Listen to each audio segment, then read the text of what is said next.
What's up, guys? I am on the road again for another deal.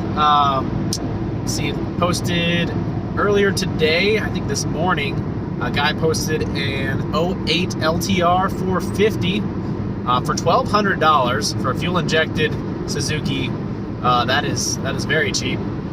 Said that it had a fuel issue and a spark issue. He said he's fixed the fuel issue, but it still has a spark issue, and that it should turn over fine. And he said it ran when it was sat, but then it had the spark issue. And so I'm going to look at it. He agreed to $1,000 before I've even headed there. So I'm on my way. It's an hour-and-a-half drive.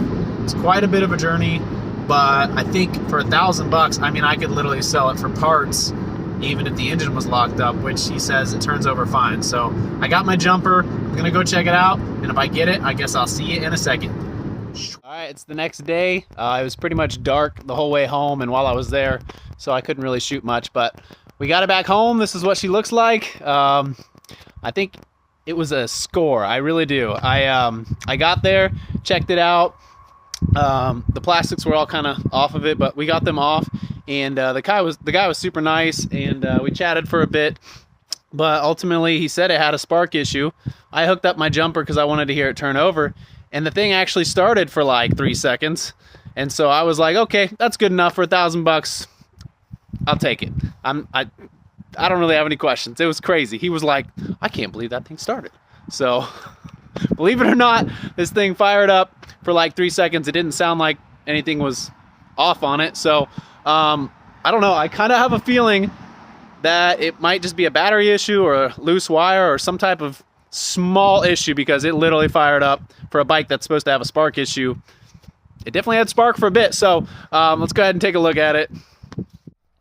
All right, this is the LTR 450 that I picked up, and it's all there. I don't have any of the front plastics on. I didn't want to tow with them. They were all kind of hanging on by like one bolt.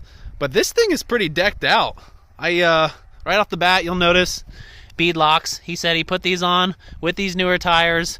I don't remember when he said. He said he'd only had the bike for 3 years, and he put these on. And let's see, he also put on this Yosh exhaust. I believe it's a full stainless exhaust all the way around. Forget how much he said he spent on that. I looked it up. It was like $700. He said he did that like a year and a half ago. He said he did the Hinson clutch, said that was $1,300. He also put the cherry bomb on there so that the tune is set up for the exhaust that's on there. I mean, that's a lot of money's worth of mods already just for that.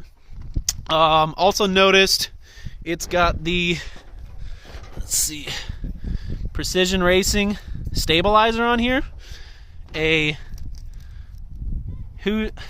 Hoosier a Hoosier steering stem, and I don't know about the handlebars, if that's all part of the, this is a flex handlebar, so definitely all non-OEM. It's got different grips on it, which is kind of goofy, but yeah, I mean, that's a lot of money's worth of mods on there already.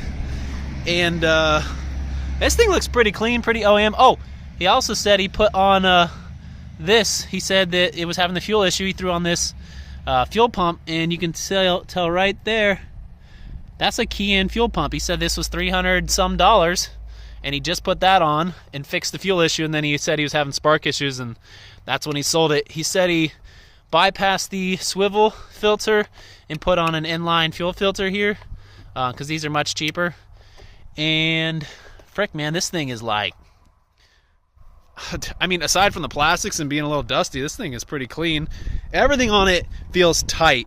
The steering has no play in it at all, which is quite uncommon for a lot of the stuff I buy. These rims and tires, I mean, these are nice tires. You can tell. I mean, that's my full thumb there. These suckers are pretty new. He said he just did the carrier bearings on the carrier back here, and I think he said he put OEMs in there. It has Nissan brakes on the front and the back, so those are OEM. I mean, this thing's pretty sharp. this is the only like goofy aftermarket mod he said he threw this on. I think I'm just gonna buy an OEM bulb since I have so little invested in this so far. But we'll get to that down the road. So looks like I think it's Pro Armor front bumper and Pro Armor friggin' Nerf bars, dude. These things are pretty tight. They don't sound like they're gonna rattle at all, which a lot of them do. So pretty nice mods on this thing. I'm not gonna lie.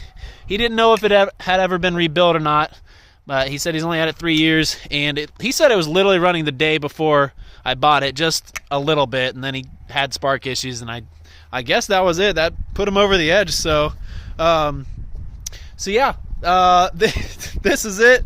I love these Yosh exhausts. I had a Grom once for my wife that had a Yosh exhaust. The thing sounded beautiful. It looked really nice. I'm quite a big fan of the Yosh look. Came with a plug and everything, man. I've never had a plug before, so that's new. But yeah, I think for what I paid, $1,000. I mean, this is fuel injected. Assuming this thing ends up running, I could put $1,000 into this and still be on top. I mean, last fuel injected bike I sold was $3,500 for the KFX450 that I rebuilt.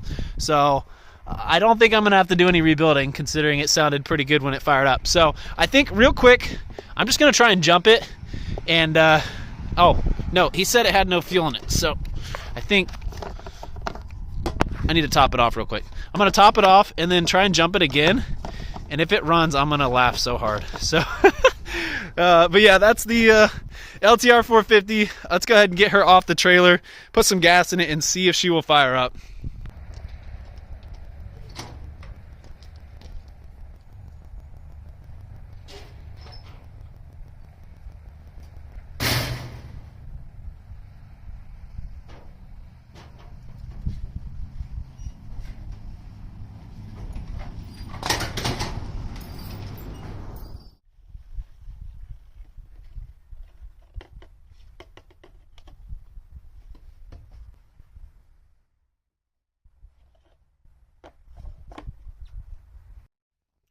Oh, the seat's got a little scuff right here, but let's pull this little tab. Thought this was interesting. Under the seat had this big old like K&N air filter style thing, but it's really just sitting in here, and it looks like it's been like farm ridden, not like mudding, which is kind of nice. But it's a little dirty when I looked at it earlier, but nothing crazy. But I don't like the fact that it was kind of just sitting there and not actually bolted. I wonder if he was working on it, and maybe that's why. But kind of sus. I'm also kind of weirded out that there was no gas in it at all. I'm like thinking, did he siphon it out for another bike? Was it leaking? I don't know. I don't see any noticeable leaks as of yet. But yeah, let's go ahead and jump her real quick. I need to hook up the dash real quick. I think this just goes kind of like this. If I took this off real quick, I think we can drop that on there. Maybe. There we go. So that's kind of the look it has. Let's throw this back on there real quick and see what she'll do. Put the gas tank lid back on. Well, let me grab my jumper. Okay, you got your battery box here. I think it's just sitting on here. Yeah, it's missing a bolt there.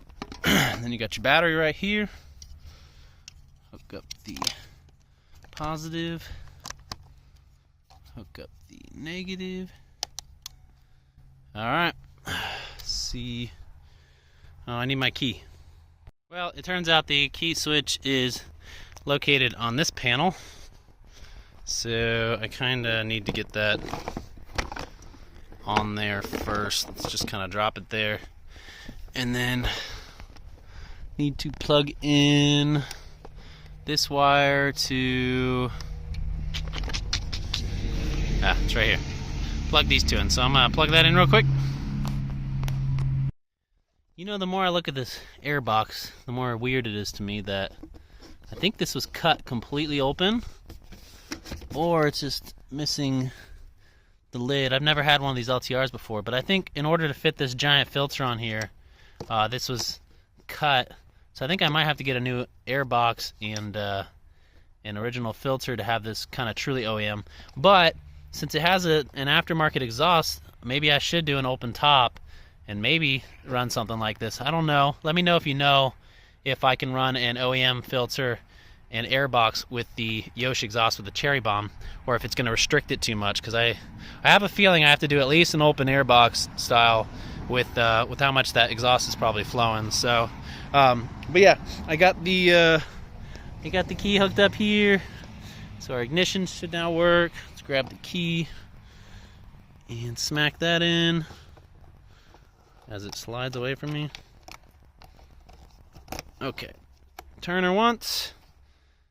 Oh, I need to jump it again. My jumper turned off.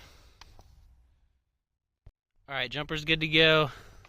Let's go ahead and turn the key. And he said the wire to this ignition's kind of goofy. See, I just heard the fuel pump, but I'm not getting any lights. Yeah, when I move it that way, I can hear the fuel pump click on. Interesting. Okay. I need to check this wire. Wonder where it is.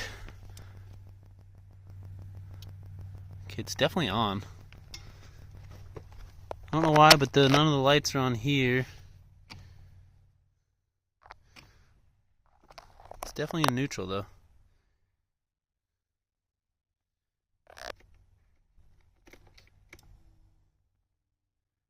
Alright, fuel pump's engaged. Let's go ahead and try and start it. Ooh. No. Alright, got the jumper on there. Turn the key. You can hear the fuel pump. Try and start her.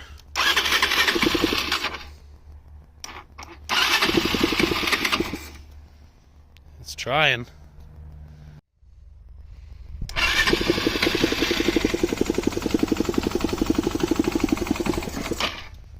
Ooh.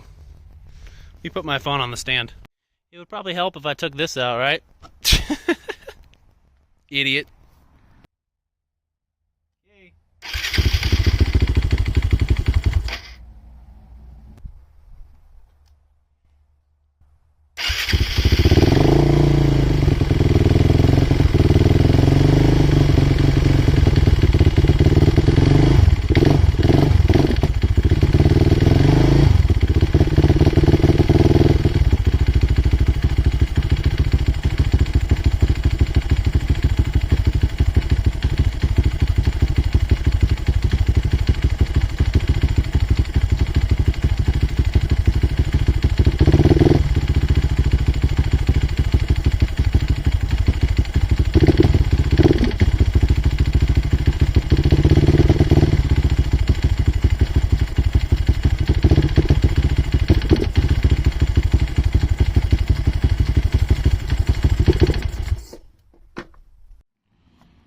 Well, that's definitely why the dash lights weren't turning on. Well, so, I mean, she definitely idles, but the second you give her any type of throttle, it definitely feels like it's starving for fuel. It just kind of bogs out instantly, like it has no fuel in there, which is interesting because he said that this is brand new, and I kind of believe him. It looks pretty sharp. So, yeah. So I think I am curious if this is on backwards, but I'll have to look into it. But it definitely idles. It definitely runs. It didn't sound bad at all. Like, genuinely sounded pretty decent inside of there. So that's freaking awesome. Just given that alone, it seems like it's just starved for fuel. Definitely doesn't have a spark issue like the guy thought. So holy crap. Yeah, we just got to fix the loose wire on here and figure out why it's starving for fuel. And I think I think this will be a runner, dude. I mean, this thing, with how much I have invested, there's no way that I can go wrong. This has got to be the best deal of the year. And I know I said that in my last video, and it turned out to be way wrong, but I really think that that this guy is going to be the best deal of the year. I might keep this one. I like the bead locks, the fuel injected. I like that the plastics are pretty much all there. They don't look too bad. I'll clean them up definitely because they're pretty dirty. So let's go ahead and put the seat and rest of the plastics on, get some photos, and then yeah, that's it for this one.